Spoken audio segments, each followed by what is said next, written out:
এটা নিয়ে একটু ডিটেলস বললাম। আজকের দিনে 538টা অ্যাপ্লিকেশনকে অ্যানালিসিস করে ফার্স্ট প্রাইজ দেওয়া হয়েছে 25টা, 5টা সেকেন্ড প্রাইজ আর 26টা merit of certificate of merit, এটা দেওয়া হয়েছে আজকের দিনে।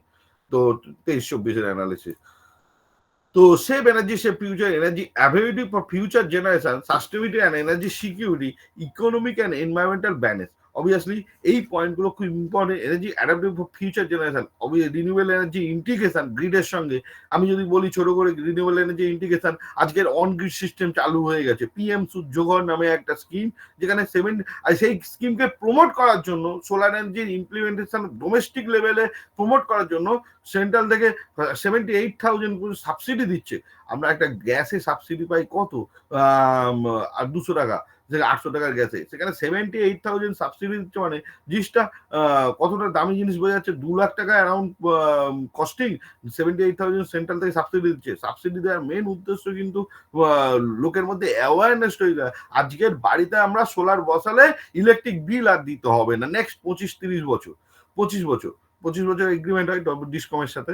তো নেক্সট 25 বছর দিতে হবে না। তার মানে কি? তার কারণ হচ্ছে এটা অ্যাওয়ারনেস হোক, এটা বাড়ুক। এটার সঙ্গে সঙ্গে কিছু ড্রব্যাকসও আছে। গ্রিডের উপর thermal power plant O base load to pick লোডের ডিমান্ড, যে গ্যাপটা, সেটা বেড়ে যাচ্ছে। সন্ধ্যে মেনলি বিকেল 4টা থেকে রাত্রি 8টা পর্যন্ত যে এই সময়ের যে গ্যাপটা, সেটা বেড়ে যাচ্ছে। ফলে সেখানে এনার্জি স্টোরেজের দরকার। তার মানে কি, এনার্জি স্টোরেজ আমাকে যদি হয়, তার উপরে রিসার্চ চলছে। লেড অ্যাসিড তো এখন প্রায় অবসোলেটের দিকে যাচ্ছে। লিথিয়াম আয়নের উপরেও লিথিয়াম ফেরোফসফেট এসেছে। কারণ কি, ওয়েটের পয়েন্ট অফ ভিউ লিথিয়াম ফেরোফসফেটটা হালকা হয় এবং পাওয়ার ডেন্সিটিও বেশি আছে। তো লিথিয়াম ফেরোফসফেট এখন 5 ইয়ার্স ওয়ারেন্টি দেয়। এখন তো গাড়িতে 7 ইয়ার্স 8 ইয়ার্স ওয়ারেন্টি দিচ্ছে, যে ইভি ভেহিকেলের যে লিথিয়াম ফেরোফসফেটের ব্যাটারিগুলো। তো সুতরাং এবং আমি জাস্ট একটা জিনিস বলি, ভ্যানাডিয়াম আর্সেনাইড বলে একটা বেরিয়েছে, যেটাতে নাকি বলছে একবার বাড়ি একটা 12 ভোল্ট 200 এর ব্যাটারি যদি তৈরি করা যায়, একবার চার্জ দিলে 30 দিন চার্জ দিতে হবে না। তো 30 দিন ডিসচার্জ হতে থাকবে। তো এরকম একটা শুনছি। বা আর একটা বলছে থোরিয়ামের 1 টাকার কয়েনের মতো একটা ব্যাটারি, যে চায়না আবিষ্কার করেছে। 1 টাকার কয়েনের সাইজ একটা ব্যাটারি, যেটা দিয়ে মানে বলছে মোবাইলে আর 4-5 বছর, কিন্তু মোবাইলটা যদি চালু থাকে 50 বছর, ওই মোবাইলটা চলে যাবে। ওটা থোরিয়ামের উপরে রেডিও অ্যাক্টিভ। কিন্তু রেডিও অ্যাক্টিভ হলেও সবকিছুরই তো প্রোটেকশন। আজকে নিউক্লিয়ার পাওয়ার প্ল্যান্টও আছে, তার প্রোটেকশন নেই। সেখানেও তো লোকজন কাজ করছে, তো ওই তো ফুল প্রোটেকশন। তো সুতরাং এইরকম ভাবে আমরা যদি ভাবি, বা প্রত্যেকের বাড়িতে যদি সোলার, উইন্ড এবং একটা ফুয়েল সেলে কম্বিনেশন। আজকে তো হাইড্রোজেন ফুয়েল সেল দিয়ে ইলেকট্রিক, মানে হাইড্রোজেন ফুয়েল সেল দিয়ে ট্রেনও চালু হয়ে গেছে। একটা ট্রেন যদি হাইড্রোজেন ফুয়েল সেল চলে, একটা ছোট গাড়ি হাইড্রোজেন ফুয়েল সেলে না চালানোর তো কিছু নেই। একটা বাড়ির পাওয়ার যদি হাইড্রোজেন ফুয়েল সেলে, বাড়ির সবার ছাদে ট্যাঙ্কি আছে, তো সবার ছাদে যদি একটা হাইড্রোজেন ফুয়েল সেল থাকে, তাহলে তো অসুবিধা নেই। তো হাইড্রোল পাওয়ারের কম্বিনেশন, উপরে জল তুললাম, রাত্রিবেলা নিচে নামলো নিচের ট্যাঙ্কে। তো এগুলো সব কম্বিনেশনে যদি একটা স্ট্যান্ড অ্যালোন সিস্টেম করতে পারি, তো এগুলোর উপর রিসার্চ চলছে। তো এই নয় যে এগুলো হচ্ছে না। একটা বাড়ি কত ইউনিট লাগে? হার্ডলি পার ডে 15 থেকে 20 ইউনিট, মোটামুটি একটা স্ট্যান্ডার্ড। খুব বেশি হলে 40 ইউনিট, তার বেশি নয়। যত বড় স্ট্যান্ডার্ড 5টা এসি থাকলেও মোটামুটি 4টা এসি থাকলেও 40-45 ইউনিটের বেশি হতে না পার ডে বলছি। তো অ্যাভারেজ। তো এইটার কম্পারেটিভলি যদি আমরা এরকম ভাবে আমরা ভাবতে পারি, স্ট্যান্ড অ্যালোন সিস্টেম, যে নিজের বাড়ি নিজের পাওয়ার। তো solar energy, wind energy, fuel cell, মানে মিনস হাইড্রোজেন সেল এবং হাইড্রোল পাওয়ার বলতে সকালবেলায় সোলার পাওয়ার দিয়ে উপরে জল তুললাম, উপর ট্যাঙ্ক থেকে নিচের ট্যাঙ্কে জল পড়ছে, সেখানে একটা টারবাইন ঘুরছে, যেখান থেকে পাওয়ার তৈরি করছে। হাইড্রোল পাওয়ার প্ল্যান্ট তো বড় মাইক্রো লেভেল, ম্যাক্রো লেভেলে আছে। তো আমরা একটা ডোমেস্টিকের জন্য ছোট হিসেবে যদি আমরা করতে পারি, তো এই জায়গাগুলোই কিন্তু ফিউচার জেনারেশনের স্টাডি এখনো কিন্তু প্রচুর করতে পারবে, রিসার্চ করতে পারবে। এই জায়গা থেকে আমরা এনার্জি অল্টারনেটিভ, এখানে আমি 3টে পার্ট বলেছি: energy savings, conservation, energy efficiency and alternative energy application. তো এই অল্টারনেটিভ এনার্জির অ্যাপ্লিকেশন গুলো এইভাবে আমরা ভাবতেই পারি। এর জন্য রিসার্চ করতে হবে, এর জন্য নিউ ডাইরেকশন দেখাতে হবে, এর জন্য ছোট ডেমো মডেল বানাতে হবে। ডেমো মডেল বানিয়ে তারা অ্যানালিসিস করে যে বড় প্র্যাকটিক্যাল স্কেলে কি হতে পারে। Sustainability and energy security.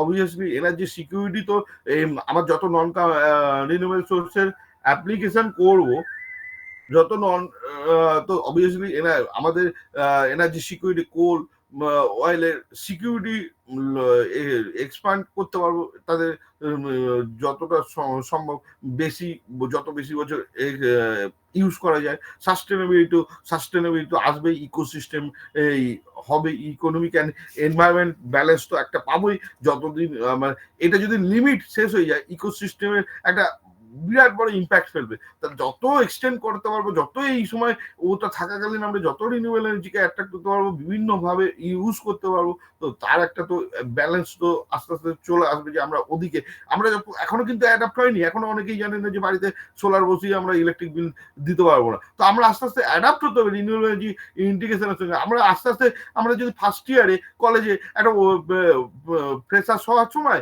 আমরা কলেজে একটা সেমিনারে বলা হলো আমাদের এই এনার্জি কনজারভেশনে জোর দিতে হবে, ক্লাসরুমের বাইরে গেলে লাস্ট যে বেরোবে সে যেন সব সুইচ অফ করে, এটা একটা ম্যানুয়াল। এইভাবে আমরা এনার্জি কনজারভেশন, এনার্জি উপরে একটা জোর দিতেই পারি যে অপচয় করব না।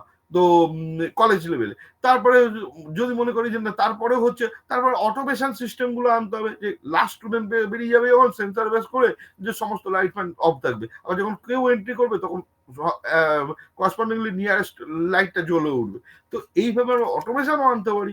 তো এইগুলোই আর কি মেন টপিক। এছাড়া হচ্ছে নেক্সট স্লাইড, ইন্ডিয়ান এনার্জি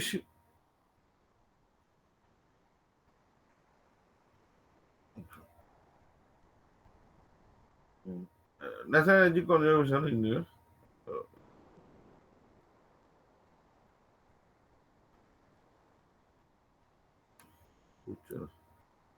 হ্যাঁ, save energy, secure future energy availability for future generation, sustainable energy security, economic and environmental balance. Next, Indian energy share of 70% power from fossil fuels, coal dominant in generation, rising important dependency and growing demand. এই যে পয়েন্টগুলো, 70% পাওয়ার from fossil fuel এককালে ছিল, এখন এইটা just আমি তুলে ধরছি।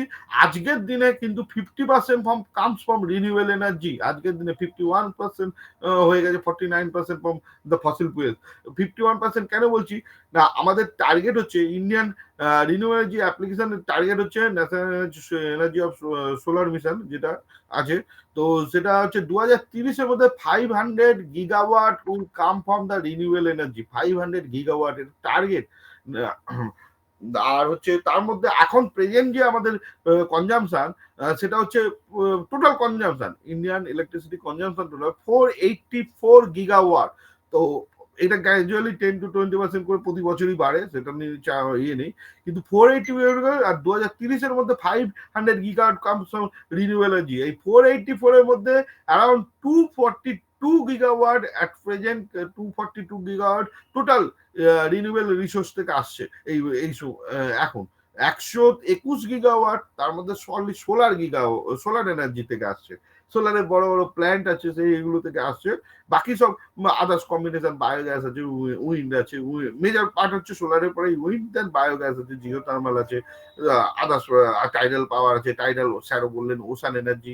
টাইডাল পাওয়ার 3 টাইপস হয়, ocean energy, ocean thermal energy conversion, tidal wave energy হয়, আর একটা হচ্ছে tidal energy, ocean thermal energy আর ওয়েভ এনার্জি, এই তিনটে নিয়ে কম্বাইন্ড ওশান এনার্জি আর কি, টাইডাল এনার্জির উপরে পার্ট। তো যাই হোক, টোটাল সবকিছু নিয়ে টোটাল যেটা বললাম 221 gigawatt from the renewable energy at present generating, renewable energy থেকে পাওয়ার জেনারেট হচ্ছে। তার 484 অ্যারাউন্ড গিগাওয়াট এখন present consumption, but the target is 500 gigawatt within 2030। আর ইন্ডিয়ান আরো একটা টার্গেট, বড় target, zero carbon emission by the 2070, এবং সেটা 2070 টার্গেট রেখেও আমি বলছি 2050-র মধ্যে সেটা কমপ্লিট করার চেষ্টা করবে, জিরো কার্বন এমিশন, মানে all are renewable energy dependent, renewable energy, renewable resource dependent হবে India, zero carbon emission. Energy conservation and energy efficiency, এই যে আগের স্লাইড কি বললাম যে আমরা এনার্জি সেভ ফিউচারের জন্য অল্টারনেটিভ এনার্জি ইউজ করতে হবে, কিন্তু এক্সিস্টিং যা করছে তার কি অপচয় করে যাবো? তারও তো একটা কনজারভেশন দরকার, যত যাতে এক্সটেন্ড করি লিমিটেড রিসোর্স, এবং তার এফিসিয়েন্সি যাতে ভালো হয়। মানে এফিসিয়েন্সি মানে সেই এফিসিয়েন্সি মানে কি কনজাম্পশন কমে গেল, সেম লুমেন্স অথচ কনজাম্পশন করে। যেমন আমরা টাংস্টেন থেকে ফ্লোরোসেন্ট ল্যাম্প, তারপরে হচ্ছে এলইডি ল্যাম্প, আজকে আমি এখনো বসে আছি এলইডি ল্যাম্পের সামনে, তো টিউবলাইটও এলইডি ল্যাম্প হয়ে গেছে, এলইডি টিউবলাইট হয়ে গেছে। তো একই লুমেন্স এবং ফার বেটার লুমেন্স সামটাইমস। তো অথচ আমরা সেই 60 ওয়াটের একটা বাল্ব থেকে আজকে 20 ওয়াটে নেমে এসেছে এলইডি টিউবলাইট। তো এই যে এনার্জি এফিসিয়েন্সির দিকেও জোর দিতে হচ্ছে, যতটা কম এনার্জি ইউজ করি অথচ সেম এফেক্ট পাইতে পারি। এনার্জি কনজারভেশনের সুইচিং অফ আনইউজ লোড, অবশ্যই বিহেভিয়ারাল চেঞ্জ। এটা হচ্ছে আমরা আজকে ঘর থেকে যখন মা বলছে, বাবা বলছে যে লাইটটা অফ কর, ঘর থেকে বেরোচ্ছিস, তখন আমরা হয়তো রেগে যাই। কিন্তু এই যে মানুষের অভ্যাসে পরিণত, আজকে ঘর থেকে শুনে কলেজ লেভেলে, স্কুল লেভেলে যখন একটা শুনবো, তারপরে যখন ইন্ডাস্ট্রিটা অ্যাপ্লাই করবো, ইন্ডাস্ট্রি তো আমাকে অ্যাপ্লাই করতে হবে যে আমার যখন বেরিয়ে যাবো বা যখন আমার মেশিনটা চলবে না তখন বন্ধ করে রাখতে হবে, সেইগুলো প্রপার নিয়ম মেনেই আমাকে কাজ করতে হবে। যত বেশি আমি সেভ করাতে পারবো, সেই কোম্পানিটা একদিন এনার্জি সেভিংস অ্যাওয়ার্ড পেতে পারে। তার প্রত্যেকটা স্টাফের উপরও ডিপেন্ড করছে তার এনার্জি সেভিং অ্যাওয়ার্ড সে পাওয়ার যোগ্য কিনা, তো সেই কোম্পানিটা। তো আমাদের মেন্টালিটি শুরু থেকেই দরকার যে আমরা যত পারবো কম অপচয় করবো। শুধু ইলেকট্রিসিটি নয়, জলেরও অপচয় আমাদের কম করতে হয়। মানে যেমন একটা বলছি কিভাবে আমরা পাওয়ার সেভ করতে পারি, জলের অপচয়ের মধ্যে দিয়েও পাওয়ার সেভ করতে পারি কিভাবে। যেমন আজকে আমার হিটার আছে, গিজার আছে, গিজারে আমি আধ ঘন্টা ধরে স্নান করছি, তার মানে আমাকে জল ওয়েস্ট হচ্ছে। আমি যদি সেইখানে যদি 5 মিনিট আমার যদি স্নান করে নিই, শাওয়ার করে নিই, তো ডেফিনেটলি আমার 5 মিনিটে করে না মানে আমার হিটটা ওয়েস্ট, গরম জলটা কম খরচা হলো, গরম জল কম খরচা হলো, পাওয়ার কনজাম্পশন আমার সেভ করতে পারলাম নেক্সট ইয়েতে। তো এইভাবেও আমাদের ভাবতে হবে যে কিভাবে আমরা কত ইকোনমিক্যাল ওয়েতে চলতে পারি। আজকে পাবলিক ট্রান্সপোর্ট, নিজের ভেহিকেলের চেয়ে পাবলিক ট্রান্সপোর্টটা ইউজ করলে, একটা গাড়িতে যদি 50 জন যায়, তো বাস, ইলেকট্রিক বাস, তাতে যে কনজাম্পশন হবে নিজস্ব গাড়িতে ডেফিনেটলি বেশি। তো আমরা পাবলিক ট্রান্সপোর্ট যদি পাবলিক ট্রান্সপোর্ট যদি ইউজ করি, এইভাবেও ইনডাইরেক্টলি আমরা এনার্জি সেভ করতে পারি। তো এফিসিয়েন্ট ডিভাইস আমাদের ইউজ করতে হবে। ডেফিনেটলি আমরা আগে টিউবলাইটে ইলেকট্রিক চোখ বলা হতো, ইন্ডাক্টর থাকতো, সেখানে পাওয়ার কনজাম্পশন হতো। তো এখন আগে রেগুলেটর, ফ্যানের রেগুলেটর ছিল, রেজিস্টিভ রেগুলেটর, হিট হয়ে পাওয়ার কনজাম্পশন হয়ে যেত। আজকে কি মাইক্রো ইলেকট্রনিক্স বেস রেগুলেটর এসেছে, পাওয়ার কনজাম্পশন, পাওয়ার লস এখানে বেশি হয় না, ভোল্টেজ ভ্যারি করিয়ে এখানে পাওয়ারটাকে কন্ট্রোল করা হয়।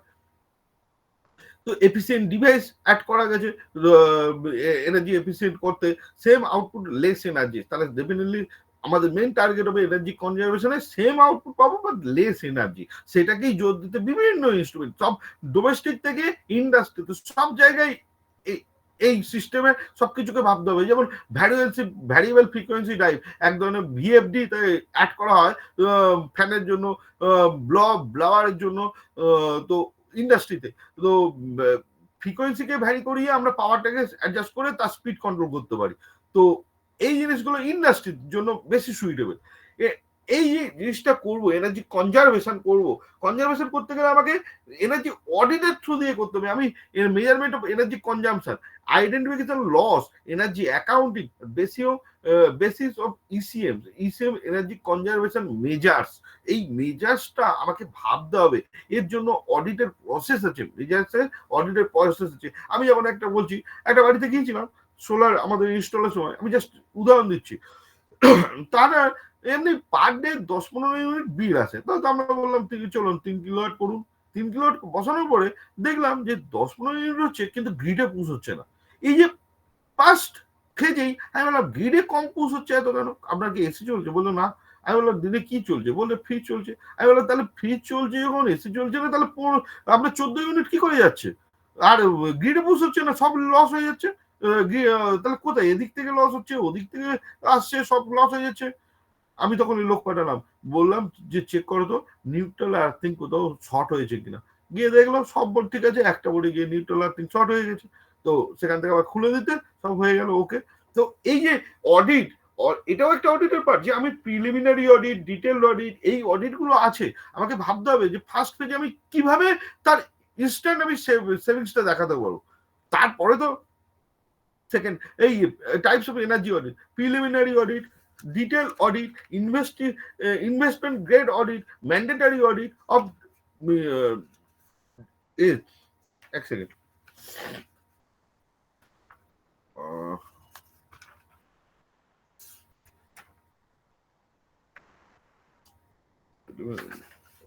হ্যাঁ, designated consumers, mandatory audit for designated consumers. This is only for suitable still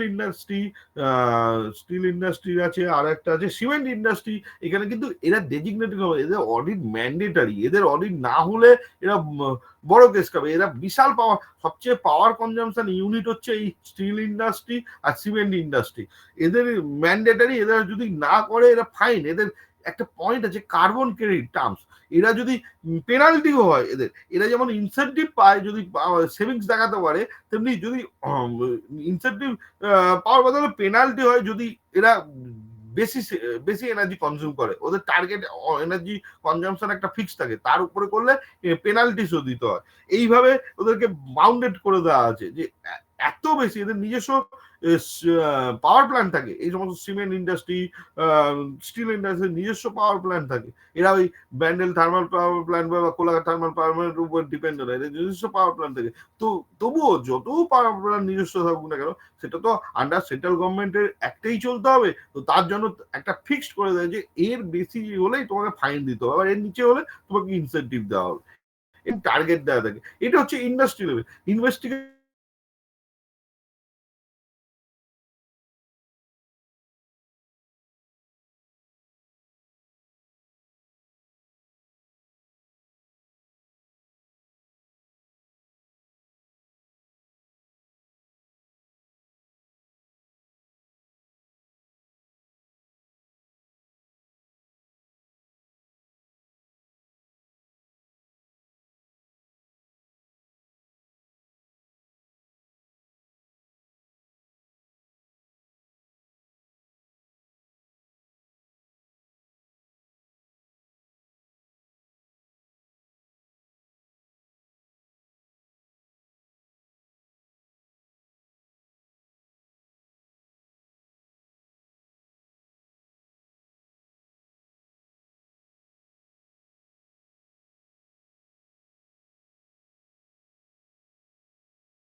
জন্য একটা কিন্তু ফ্যানের কনজামশন বেড়ে যায়। এই জন্য পুরোনো ফ্যানের কয়েলে পাওয়ার কনজামশন বেড়ে যায়। 10,000 নতুন ফ্যানের কয়েলে যে পাওয়ার কনজামশন, পুরোনো ফ্যানের কয়েলে 2-3 বছর পরে, 5 বছর পরে তখন কিন্তু বেড়ে যায়। তো এইভাবে আমরা ডোমেস্টিক লেভেল থেকে ইন্ডাস্ট্রি লেভেলও কিন্তু আমাদের এইভাবে অডিট করতে হয়। প্রিলিমিনারি অডিট একটা বিল দেখে আমরা জাস্ট বলে দিলাম যে এরকম কিছু, কিন্তু ডিটেল অডিট মানে তার অ্যানালিসিস দরকার, কোন মেশিনে অ্যাকচুয়াল তার রেটেড কন্ডিশন কিরকম আছে, আর রেটেড কন্ডিশনারি পাওয়ার কনজামশনটা সেই আদৌ সেই রকম হচ্ছে কিনা। তো এই যে প্রিলিমিনারি অডিট, অডিটের একটা পরীক্ষা হয়, এরা যে বিএ এক্সামটা নেয়, গ্র্যাজুয়েশনের পরে সম্ভবত করা যায় বা দেখতে হবে আমাকে, এরা ইলেকট্রিক্যাল ইঞ্জিনিয়ারিং বুঝতে পারে। তো এনার্জি অডিট অডিটর হয়। এবং এই যে বললাম যে ম্যান্ডেটারি অডিট ফর ডিসি, এরা কারা অডিট করে? এই অডিট তো ফাইন্যান্সিয়াল অডিট নয়, এটা এনার্জি অডিট। তো এই ডেজিগনেটেড যে consumers, DC for designated consumers, মানে এই স্টিল ইন্ডাস্ট্রি, হেভি ইন্ডাস্ট্রি গুলো, mainly still industry, cement industry, thermal power station, itself also industry, ঠিক আছে। আয়রন অ্যান্ড স্টিল ইন্ডাস্ট্রি খুব বড় ইন্ডাস্ট্রি, সিমেন্ট ইন্ডাস্ট্রির মতো ইকুইভ্যালেন্ট অনেক পাওয়ার কনজাম্পশন করে। এদের জন্য ডিটেল অডিট ও নেসেসারি ইনভেস্টিগেট গ্রেড অডিট নিতে, মানে এই ইনভেস্টিগেট গ্রেড অডিট মানে পুরো ইনস্ট্রুমেন্ট ধরে ধরে ইনভেস্টিগেট করতে হবে যে এর এত পাওয়ার যা রেটেড কন্ডিশন ছিল তার চেয়ে বেশি পাওয়ার নিচ্ছে, মানে এর রিপ্লেসমেন্ট দরকার বা এর পুনরায় রিপেয়ার দরকার। তো এই জায়গাগুলো আইডেন্টিফাই করতে হয়। অবভিয়াসলি বি ইনিশিয়েটিভ নিয়েছে, আমাদের একটা ন্যাশনাল অ্যাওয়ার্ড দিচ্ছে, তার পিছনে একটা তো পলিসি দরকার, সেন্ট্রাল একটা ইন্ডিয়ান গভর্নমেন্টের একটা পলিসি দরকার। শুধু এনার্জি কনজারভেশন অ্যাওয়ারনেস প্রোগ্রাম করবো বললেই তো হয় না। তো তার জন্য 1 to 5 স্টার রেটিং করেছে, অ্যাপ্লিকেশন এফিসিয়েন্সি লেভেলিং করে দিয়ে অ্যাপ্লিয়েন্স এফিসিয়েন্সি লেভেলিং করে দিয়েছে। আবার এই লেভেলিং এ একটা 3 স্টার এসির দাম আর একটা 5 স্টার এসির দামের ডিফারেন্স আছে। সেটা কিনা কতটা ইকোনমিক্যাল সেটাও আমার ভেবে সেইভাবেই দামের করেছে। এই নয় যে একটা 10 টাকা হলে একটা 100 টাকা, 5 স্টার মানে 100 টাকা, তাহলে তো ইকোনমিক্যাল হবে না। তো সেই জায়গাগুলো দেখতে হয়েছে বিকে, যে বাউন্ডেড করে দিচ্ছে, এর মধ্যেই থাকতে হবে। রিডিউস ইলেকট্রিসিটি বিল, অবভিয়াসলি আমরা 5 স্টার কিনলে বিল রিডিউস হয়ে যাবে, হয় 3 স্টার কিনলে একটু বেশি তো বিল আসবে। সেটা কনজিউমার অ্যাওয়ারনেস, আমাদের সবসময় উদ্দেশ্য হবে যত বেশি স্টার তত দিকে যাওয়া, সেটা গিজার হোক, এসি হোক, বিএলডিসি ফ্যান হোক। আমরা আজকে নর্মাল ফ্যানকে বিএলডিসি ফ্যানে কনভার্ট করেছি, অ্যারাউন্ড 60-70-80 ওয়াট ফ্যানকে আমরা 30 ওয়াটে নিয়ে আসতে পেরেছি, 24 থেকে 35 ওয়াটের মধ্যে নিয়ে আসতে পেরেছি। তো এই জায়গাগুলোই অবশ্যই আমাদের ভাবতে হবে, আমাদের সবসময় ভাবতে হবে যত কম এনার্জি কনজামশনের দিকে লক্ষ্য রাখতে হবে, এনার্জি যাতে অপচয় না হয়, প্রপারলি ইউটিলাইজ হয়, সেই জায়গাটাকে আমাদের কন্টিনিউয়াস লক্ষ্য রাখতে হবে। এবং আমাদের নেক্সট জুনিয়ররাও যেন সেই জায়গাটা ভাবতে পারবে। এই যে বলছে LED light retrofit 50 to 60% energy saving, definitely 50 to 60%, pay back less than 1 year. Pay back মানে যে জিনিসটা আমি কিনছি আজকে এলইডি বাল্বটা যে দামে কিনছি সেটা 1 বছরের মধ্যে উঠে যাচ্ছে। হ্যাঁ, একটা ট্রান্সফরমারের দাম 10 টাকা 60 ওয়াটের, আর একটা এলইডি বাল্বের দাম হচ্ছে 80 টাকা। তো আমার যে সেভিংসটা হচ্ছে, দেখা গেছে যে 1 বছরের মধ্যে আমরা সেটা রিকভার করে ফেলছি। তাহলে একটা বাল্বের 2 ইয়ার্স ওয়ারেন্টি দিচ্ছে, চলে 5 ইয়ার্স 6 ইয়ার আরামসে চলে এলইডি বাল্বগুলো। তো তাহলে আমার 2 ইয়ার্স ওয়ারেন্টি দিচ্ছে, 1 বছরের মধ্যে টাকা উঠছে, তো অবভিয়াসলি আমরা ওইদিকে যাবো। ইনিশিয়াল ইনভেস্টমেন্টটা হাই হয়ে গেল, 10 টাকার বদলে 90 টাকা, বাট আমাদের তো সেভিংস হচ্ছে। রিডিউস মেনটেনেন্স, অবভিয়াসলি মেনটেনেন্সের দিকেও যদি, তো এই যে এসির পাওয়ার কনজাম্পশন বেড়ে যাচ্ছে, তার জন্য রেগুলার মেনটেনেন্স দরকার। আমি একটু এই বললাম ফ্যানের ব্লেড গুলো যে আজকে আমি ডোমেস্টিক লেভেলে এই যেমন বলছি, ইন্ডাস্ট্রি লেভেলেও মেনটেনেন্স দরকার, প্রত্যেকটা মেশিনের মেনটেনেন্স, রিপেয়ার, ডিটেলস অডিট দরকার। তার জন্য আমি তো আরবিটারি মেনটেনেন্স করবো না, আমার ডিটেল অডিট দরকার, কোন মেশিনটা রেটেড পাওয়ার কনজাম্পশন, তার জন্য মিটার আলাদা করে বসাতে হয় যে পাওয়ার কনজাম্পশন কতটা কি হচ্ছে। তো ইন ডোমেস্টিক থেকে আমরা সবকিছু, এই যে বলে না একটা বাচ্চা বাড়ি থেকে সবকিছু শিখে তার নেচারটা তৈরি হয়, বাড়ির কালচার থেকেই ছেলের কালচার তৈরি হয়। বাড়ির চিন্তা ভাবনা থেকে আজকে বাবা মা যদি একটু এনার্জি নিয়ে ভাবে, তো তখন আমরা চিন্তা করি যে আজকে ঘর থেকে যাচ্ছি লাইটটা অফ করি। তো আমাদের এই যে চিন্তাটা বাড়ি থেকেই আসে, এবং নিজেদের মধ্যে নিজেদেরকে জাগিয়ে তুলতে হয় যে আমাদের এইরকম চিন্তা ভাবনা দরকার, এইরকম উচিত। আমাদের নেক্সট জেনারেশন যাতে এইরকম ভাবে চিন্তা ভাবনা করে যে হ্যাঁ, লাইটটা অফ করতে হবে, দাদা বলেছেন, স্যার বলেছেন, আমাকে এইভাবে জ্বালিয়ে রাখা উচিত নয়, মানে জ্বালিয়ে রাখলে নিজেকে একটা গিল্টি ফিল করবে, এরকম মেন্টালিটি যদি তৈরি হয়, তবেই তো আমরা এগোবো, তবেই তো আমরা কিছুটা, আমাদের কিছুটা কন্ট্রিবিউশন থাকবে সেভ এনার্জি সেভ ফিউচারের দিকে। তো একটু আগেই আমি বলেছি rooftop solar PV system, grid connected rooftop solar, net metre benefit 20 থেকে 25 ইয়ার লাইফ স্প্যান। লাইফ স্প্যান তো 25 বছরের এগ্রিমেন্ট করা হয় ডিসকমের সাথে, ডব্লিউবিএসসি বা সিএসসি। এখন তো প্যানেলের ওয়ারেন্টি 30 ইয়ার্সও করে দিয়েছে। কার্বন 30 ইয়ার্স পরে এগ্রিমেন্ট ভ্যালিড আর ইনভ্যালিড থাকবে কিনা এখনো কিছু জানা যায়নি, বাট 30 ইয়ার্সে কি বলেছে না, 100% এফিসিয়েন্সির যে প্যানেলটা, মানে 100% সরি 100 ইউনিট যে প্যানেলটা আজকের দিনে জেনারেট করছে, 25 এখন বলছে 30 ইয়ার্স পরে সেটা 87 ইউনিট জেনারেট করবে। মানে আজকের দিনে যেটা 100 করছে, সেটা 30 ইয়ার্স পরে 87 ইউনিট জেনারেট করবে। এই পারফরমেন্স ওয়ারেন্টি দা প্যানেল দিচ্ছে। আচ্ছা, 30 ইয়ার্স পরে যদি 87% জেনারেট করে, 31-এ গিয়ে সেটা জিরো হয়ে যাবে না, নেক্সট 30 ইয়ার্সে ওই 87টা 40%-এ আসে যাবে। 60 বছরে গিয়ে 40%-এ এলো। এবার ইউনিট রেট কি সেম থাকবে? আজকের দিনে যদি 7 টাকা ইউনিট হয়, 7.5 টাকা ইউনিট রেট হয়, তাহলে 60 বছর পরে আজকের দিনে ওই 40 ইউনিটের যা দাম হবে না, 60 বছর পরে 40 ইউনিটের তার চেয়ে মানে সেভিংসটা, মানে রেটটা আজকের দিনে যে নর্মাল যে ইলেকট্রিসিটির যে রেট, তার চেয়ে অনেক বেশি হবে। মানে আমরা গেইন করছি ডে বাই ডে, সোলার বসে গেইন করবো ডে বাই ডে।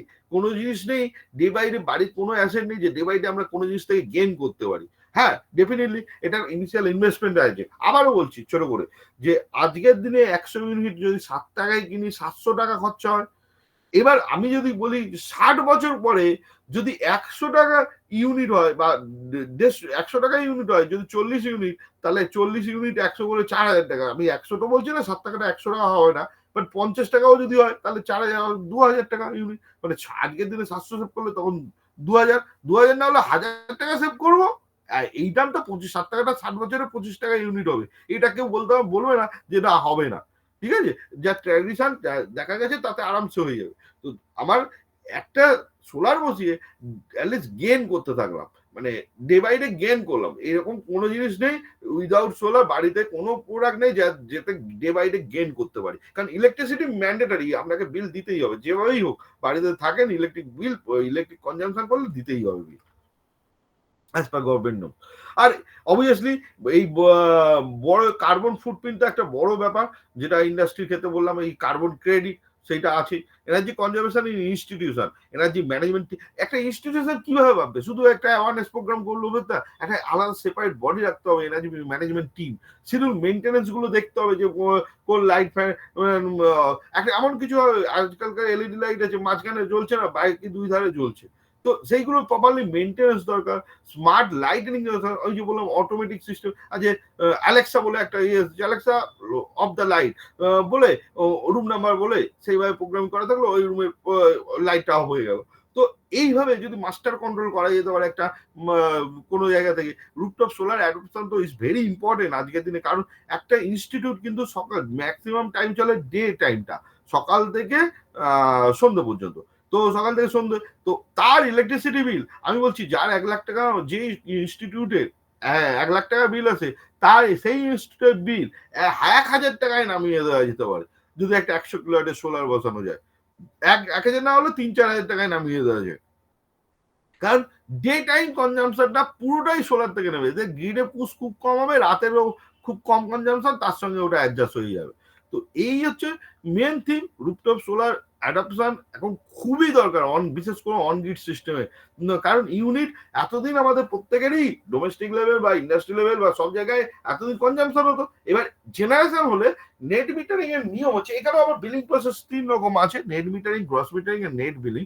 সেগুলো আলাদা প্রসেস, এইগুলো এই প্রসেসগুলোর জন্য বললাম পলিসি, যেমন efficiency measuring, star leveling, energy efficiency, energy conservation, এগুলোর জন্য ব্যুরো অফ এনার্জি এফিসিয়েন্সি। এর জন্য এই ক্রাইটেরিয়া বেস করে আবার ন্যাশনাল এনার্জি অ্যাওয়ার্ড দেওয়া হচ্ছে আজকের দিনে, যেটা এনার্জি মিশন অ্যাওয়ার্ড দেওয়া হয়েছে আজকের দিনে, যেটা দেওয়া হয়েছে। তো সুতরাং প্রত্যেকটা পলিসি আছে, ক্রাইটেরিয়া আছে, সেইগুলোকে ঠিকঠাক করে প্রপারলি ইউটিলাইজ করতে হবে। মেনলি এগুলো সবাই তো আরবিটারি করবে না, তার জন্য একটা এনার্জি ম্যানেজমেন্ট টিম দরকার, যারা এই সমস্ত জায়গাগুলো দেখবে কলেজের প্রপারলি, যাতে সব ঠিকঠাক ভাবে কনজারভেশনটার উপর জোর দিতে হবে।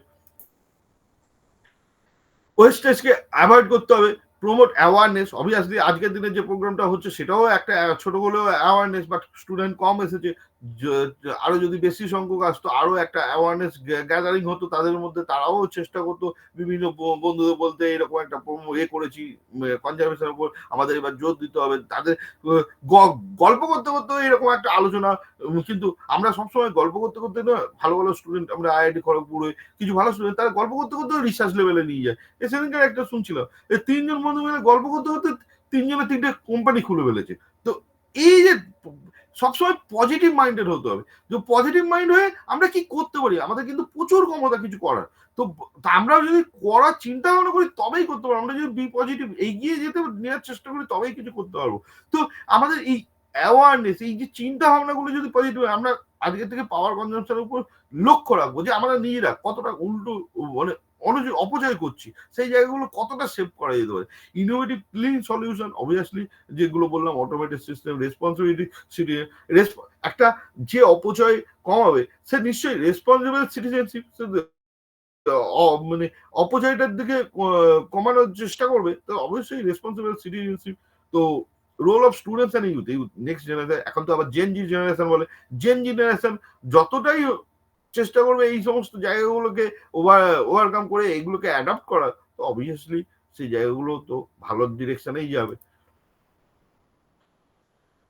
Expert perspective, energy efficiency first, renewable energy expansion, যত মোর অ্যান্ড মোর ইউজ করবে, policy and awareness and collective responsibility, এগুলো তো সবাই দেখবে।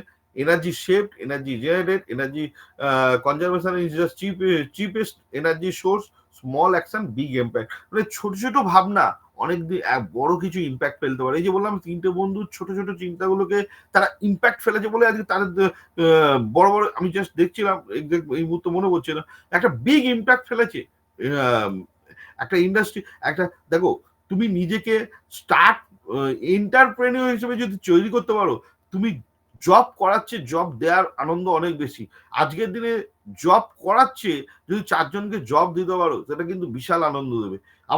আমি নিজে আমার একজন বন্ধুর সঙ্গে ডিসকাস করছিলাম যে লাইফে যত টাকা আর্নিং করবে না, তার ঠিক তত টাকায় যদি আমি অন্যজনের আর্নিং, একজন নয় 10 জনের আর্নিং এর জায়গা করে দিতে, তবে সেটাই কেউ বলে সাকসেস। সাকসেস সবসময় নিজের মধ্যে বাউন্ডে নয়, সাকসেস সমস্ত ডাইরেকশনে। এনার্জি কনজারভেশনের উপর কত জব আছে, এনার্জি অডিটর, এই যে বললাম BE, energy management and energy অডিটের পরীক্ষা হয়, সমস্ত ইন্ডাস্ট্রিতে এনার্জি অডিট করতে হয় তাদেরকে। তো ফাইন্যান্স অডিট যেমন একটা বড় টার্ম, এনার্জি অডিট এই সমস্ত স্টিল ইন্ডাস্ট্রি, থার্মাল ইন্ডাস্ট্রি এবং ছোট ছোট বড় ইন্ডাস্ট্রিগুলো, এই তো বললাম 538টা ইন্ডাস্ট্রি অ্যাপ্লিকেশন করেছিল এনার্জি সেভিং ওরিয়েন্টেড। তো তাদের মধ্যে 25 জনকে অ্যাওয়ার্ড দেওয়া হয়েছে, 5জনকে সেকেন্ড প্রাইজ দেওয়া হয়েছে এবং 26 জন মেরিট অফ সার্টিফিকেট পেয়েছে। তো এই সমস্ত জায়গাগুলোকে ভাবতে হবে, বি পজিটিভ, এগোতে হবে যে কিভাবে আমরা কি করতে পারি। করার কিছু কিন্তু শেষ নেই। তো আমাদের এনার্জি সেভিংস, নিজের কেরিয়ারও সেভ করা যায় এই লাইনে এসে, মানে এই ডিরেকশনে ভেবে নিজের কেরিয়ারকে সিকিউর করা যায় এনার্জি কনজারভেশন এবং এনার্জি অডিটের মধ্যে দিয়ে। আমি যত আমার 18-19টা দেওয়া হয়ে গেছে, তো আমি mainly solar appliance, solar project, R&D researcher, layman to research person, সমস্ত জব সেক্টরটাই ওপেন আমার ইন সোলার ইন্ডাস্ট্রি। তো আমি এতদিন দিতাম বেঙ্গল জব অপরচুনিটি আর mainly solar appliance and Bengal job opportunity in Bengal in renewable sector. আজকে দিলাম ন্যাশনাল এনার্জি কনজারভেশনের উপরে, আশা করি ছোট করে দিলাম, কারণ এর পরেও কিন্তু আমার বিভিন্ন মেথোডোলজি আছে, preliminary audit, detail energy audit, তার মেথোডোলজি কি, investigate grade audit, mandatory energy audit, designated customer, তার প্রসেসগুলো কি আছে, প্যাক স্কিম ইন্টিগ্রেশন, তার একটা আছে পারফর্ম, অ্যাচিভ অ্যান্ড ট্রেড। এই যে মেনলি ডেজিগনেটেড পারফর্ম করতে হবে, অ্যাচিভ করতে হবে ট্রেডে, সেই ট্রেডের উপর বেস করে। তো এদের একটা সেক্টর আছে, এইটা কিন্তু মানে জাস্ট লাইট বন্ধ করলাম, বললো আর অফ করলাম তাই রকম নয়, এদের একটা ডিটেল প্রসিডিওর আছে, সেইটাকে ফলো করতে হয়, তবেই তারা অ্যাওয়ার্ডের দিকে অ্যাপ্লিকেশন করতে পারে। তো জাস্ট আমি এই বলবো, save energy, save future, save career, next sustainable future অবশ্যই আমাদের নেক্সট টার্গেট অবশ্যই আমরা পাবো, অ্যাচিভ করতে পারবো। ঠিক আছে, তোমার কেরিয়ার তৈরি করো এই এনার্জি এবং ফিউচারের উপর জোর দিয়ে, save energy, secure future, secure your career in also in renewable sector, because the current trends is application of renewable energy and energy conservation and energy efficiency. Thank you so much. If any question, anybody, any question you may ask me. Thank you everybody. Thank you sir, আপনার speech আমাদের energy conservation এবং renewable energy সম্পর্কে নতুন দৃষ্টিভঙ্গি এনে দিয়েছে। Now I would like to invite doctor Srilata Biswas, assistant professor, department of economics and teachers council, secretary, SRLM, to deliver the vote of thanks. Madam, please proceed. Good evening, everybody. Am I audible? Yes ma'am. Yes ma'am. Okay. Today we have successfully celebrated National Energy Conservation Day 2025 on behalf of Teachers Council of Sudhiranjan Lahiri Mahavidyalaya. I am very much grateful to Rakesh Noshkar for his valuable lecture. We all the participants in these online seminar become enriched. His presentation realizes us deeply why energy saving is so important for our sustainability. I am very much thankful to all the members of IIC and IQAC for arranging and organizing such an important program. Hope in future we can arrange such kind of seminars on environmental issues and make ourselves aware, conscious and responsible regarding the usage of natural resources, so that we can meet our present needs without compromising our future generations. Thank you all. Good night. Thank you, ma'am. I sincerely thank you, all the respected speakers, teachers, and participants for making this program successful. Let us all take a pledge to save energy today to secure our future for tomorrow. Thank you, everyone. Have a nice evening. Thank you.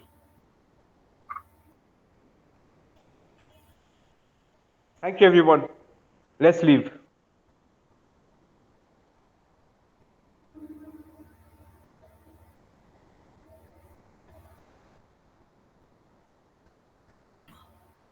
Okay, sir, I'm leaving now. Left.